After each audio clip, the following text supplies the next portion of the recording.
In the world of quirks, heroes, and villains, it was difficult to acquire a tranquil moment.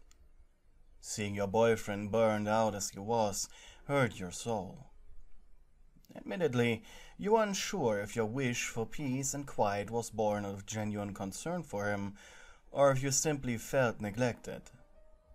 Either way, the both of you needed to get out of the city. Behind his back, you went through his schedules. Luckily, the two of you worked at the same hero agency, him as the star hero, and you as a simple secretary. You pulled a few strings and managed to get him 3 entire weeks off, without it counting towards his vacation time. While this did mean for a few days he'd be working overtime, you'd use this to your advantage, to plan more privately. A friend of yours had recently went on a hiking trip. While walking for miles through wet and cold forests didn't seem like something you wanted to do, there was something else that they experienced. A private winter lodge the pro-hero grape juice rented out to heroes whenever he and his wife didn't use it. And he even gave heroes he personally knew a discount. You just had to take that deal. Behind your boyfriend's back, you began packing your things, and selected just the most perfect outfits for him.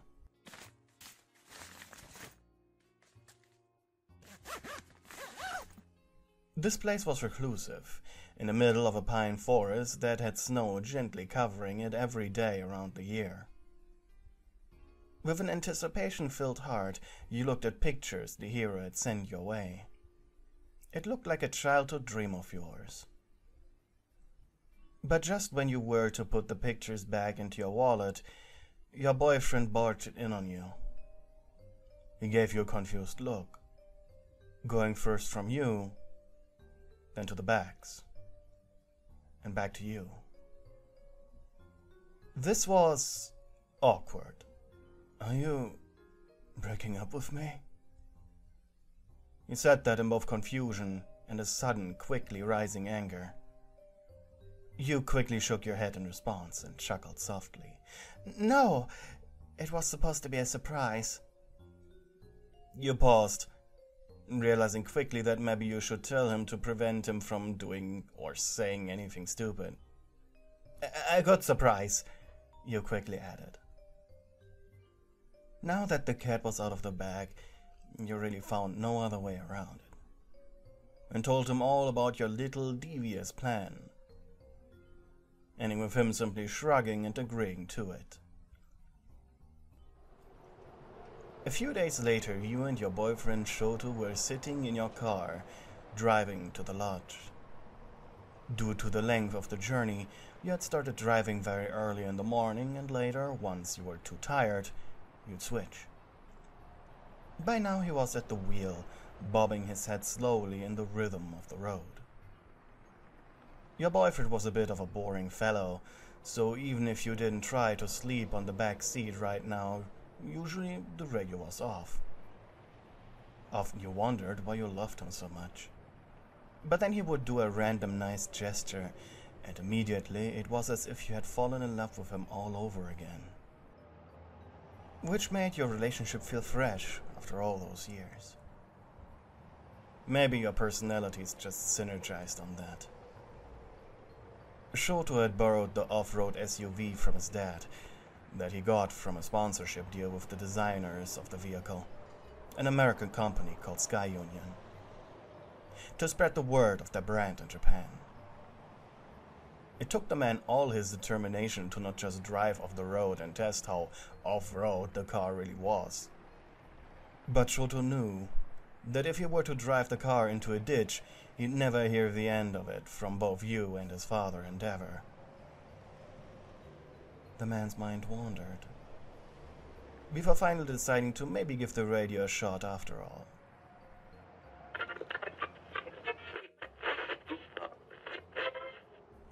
As soon as his hand twisted the volume button, he could hear a heavy male voice shout something about his political opposition turning squirrels gay by dumping chemicals in the local forests. Shoto blinked perplexed. He had never been exposed to conspiracy theories, and his brutal, yet protected upcoming still kept him rather oblivious. So hearing a middle-aged man speak with such vigor caught his attention. That was until the guy on the radio turned his rant into a shouting match with the person he was supposed to be interviewing, which woke you up. Your back hurt from the squeezed-in position on the back seat. The SUV was big, sure, but not that big after all. "Shoto?" you asked in confusion, still half asleep. "Good evening, sleepyhead," he said. "Hey, what are you listening to?" He looked at the radio. You were too sleep-drunken to fully understand the low-volume shouting. Apparently liberal Satanist elites are dumping chemicals in the forest that turn the various critters gay." You blinked. "What?" "And said liberal Satanists are putting mercury in our medicine to make us gay too." You were now fully awake. "What?" you asked again, this time more loud. You were trying to make him realize to turn the stupid radio off. "I'm right now waiting for him to tell me who these liberal Satanist elites are so we can arrest them." You slowly rubbed over your forehead in resignation. "Turn off that radio." "But what if we miss important—" "Turn it off. Now." You sighed. With a click, the radio went silent. "Okay. Shoto, let me explain," you said after taking a deep swig of the bottle of orange juice you had stashed under the front seat. And then you went on explaining to Shoto the concept of conspiracy theories. By the time the sun set, and the both of you reached the borders of a quiet snow-covered pine forest, you ended your speech with a sigh. But you seemed to finally understand. "So, there are no chemicals?" You blinked. "Well, you knew companies were dumping their trash everywhere. They could, but it was not to turn people gay." "Yes and no. It's a public secret that companies dump their trash in the ocean, for example." "So they could be—" Don't go there. Please. We're supposed to be on vacation." He sighed apologetically. I'm sorry. I wasn't aware this conversation was exhausting to you." You shrugged. It's fine." He reached under the front seat again and produced a CD. "Here, some video game music." Shoto's ears twitched. Oh. In his third year at UA, he had taken on the hobby of video gaming, after Denki and Mineta had convinced him that it enhanced his tactical thinking. As the nostalgic music of Animal Crossing filled your ears, you leaned back in your seat and Shoto relaxed. You sighed in relief. Crisis averted. After a few minutes of driving through the dark forest, you poked your head between the seats. "Hey," you asked seductively. He glanced at you and smiled. "I want to check out the home spa Mineta set up in there." Shoto blinked. "You know, it just occurred to me. You haven't shown me any pictures of the place yet." Your eyes widened in surprise. You thought you did. Oh well. You leaned back in the seat and searched through your back for the photos you had taken with you, just for comparison's sake, once you were actually there. You had pulled out the first one when you realized that distracting him from the road may not be so good. You hastily put them back. I can find them, but I did pack them," you said with a blush. "Oh, okay. Is it that one?" He pointed to your right, and you blinked perplexed. Crawling over to the window, you pressed your nose against it. A flood of Christmassy lights shone through the thick pinewood forest. Oh my shit. Fuck. Dick, he said, interrupting your thought process. You glanced over at him. His face was concentrating on the road. You blinked. You probably didn't even realize what he just said. Yeah. Dick. Why are you feeling hot all of a sudden? Yeah. You stuttered. That's it. Toto. Once you reached the front of the lodge and parked next to the stairs leading to the main door, you took a deep breath.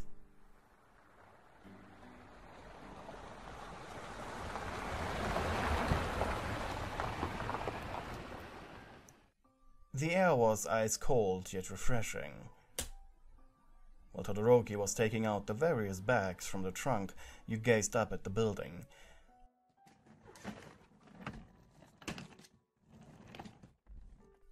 It was just like the pictures. But now that you could see it with your own eyes, it looked much bigger. What did the gremlin say about it? His holiday lodge he rents out to heroes who need a vacation. Everything is unlocked. Any book was free to be read, any TV free to be watched. Just bring your own clothes and enjoy your time. Being the number one gave him the best sponsors.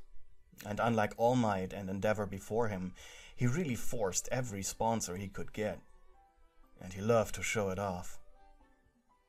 With Shoto behind you, you ascended the stairs. My father, huffed Todoroki as you went down a couple of steps to take a bag off for yourself. My father would never let me get something as decadent as this. You scoffed jokingly. Didn't take you for such a daddy's boy. He sighed. I know. Touchy subject. You giggled. Come on. Let's see how it's on the inside. You turned the keys and entered. You instantly dropped your bags. It was adorable. The decoration was kept minimalistic, yet somehow very cozy. I wanna go explore, you said like a giddy child.